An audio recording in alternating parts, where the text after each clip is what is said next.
Hello, my name is Kevin Alexander. I'm an advanced heart failure and transplant cardiologist at Stanford University and also a member of the Stanford Amyloid Center. Today, I'm going to talk about closing the underdiagnosis gap of transthyretin cardiac amyloidosis among African Americans.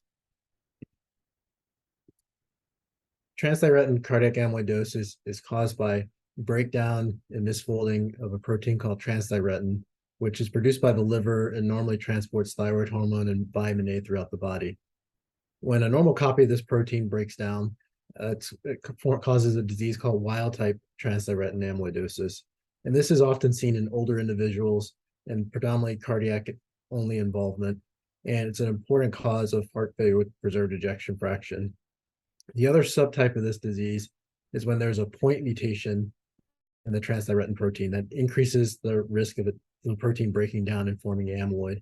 And this is hereditary or variant ATTR amyloidosis.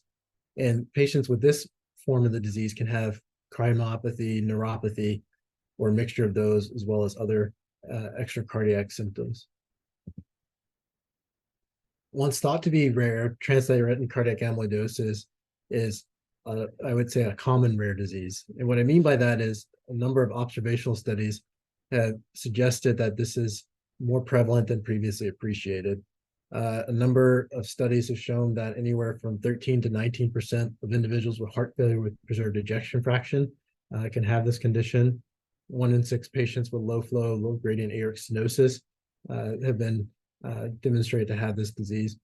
And among other types of cardiomyopathy, such as hypertrophic cardiomyopathy, 5% of those patients with suspected hypertrophic cardiomyopathy, in fact, actually have ATTR-CM. And we're starting to pick this condition up incidentally on nuclear scintigraphy scans that are ordered for non-cardiac indications. So taken together, this is a condition that many cardiologists and other specialists will see in their practice. To better understand the underdiagnosis of ATTR-CM, I worked with my colleague in Brigham and Women's Hospital, Sharmila Drabala, a number of years ago to query the Center for Disease Control Wonder database, which gives us information about reported mortality of various conditions through ICD-9 and 10 codes. And so we queried the reported amyloidosis mortality over time and by geography. Shown here is the reported mortality by geography. You can see areas in dark red had higher amyloidosis reported mortality compared to areas in light blue. The regions, when we delved deeper into the data at a county and city level, what we found was that counties such as Rochester, Minnesota, had the highest reported amyloidosis mortality. And we began to see a pattern of areas near established amyloidosis centers had much higher reported mortality than regions farther away from amyloidosis center, suggesting to us that an increased awareness of the disease is important for detecting and diagnosing it. The other thing that we observed in this study is that Black individuals had a significantly higher reported mortality rates compared to other racial ethnic groups, about twofold higher than white individuals. Particularly African-American men had the highest amyloidosis mortality. We believe this was largely driven by the fact that African-Americans carry at a relatively high rate the V122I TTR variant. About 3 to 3.4% of African-Americans carry this variant, meaning that over 1 million carriers exist in the US alone. And this confers increased risk of developing ATTR-CM. So based on that, one might hypothesize in our death certificate study that we might observe higher reported amyloidosis mortality in areas that have high proportions of African Americans, such as the Southeast.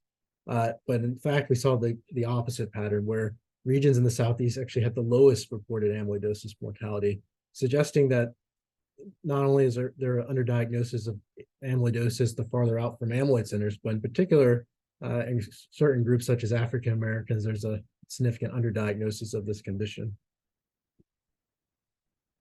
So who to screen for ATTR-CM?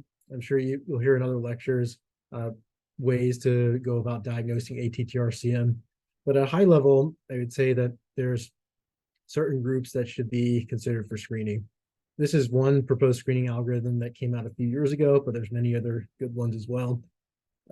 If you have an individual with heart failure or certain red flag symptoms such as bilateral carpal tunnel syndrome, and they have evidence of increased wall thickness on cardiac imaging, for folks that are middle-aged or older, that it's reasonable to screen ATTR for ATTR-CM in this population, either with an endomyocardial biopsy, or if the individuals have been ruled out for a monoclonal gammopathy, pursuing a technetium pyrophosphate scan could be considered. This is a screening that could be considered not only for African Americans, but for people in general that you have suspicion for ATTR. So what about screening among Black individuals specifically? This is an area of active investigation. There's a number of studies looking at screening and minority populations. One example is the SCAN-MP study being led by Columbia and Boston University, looking at screening Black and Hispanic patients with heart failure for ATTR-CM. And they're using technetium pyrophosphate scans, genetic testing, and other clinical assessments. And I think studies like this will be really helpful for understanding the role of population level screening in certain populations, minority populations.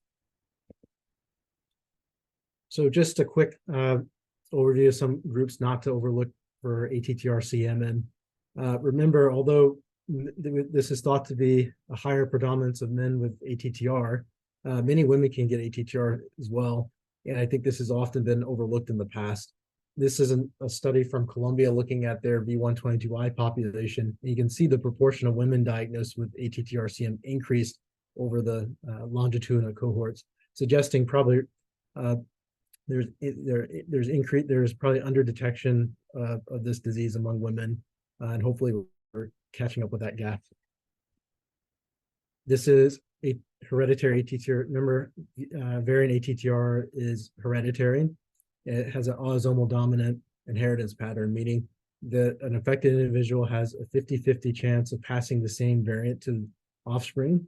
And so considering genetic testing among adult first-degree relatives of hereditary ATTR patients should be considered to promote early diagnosis.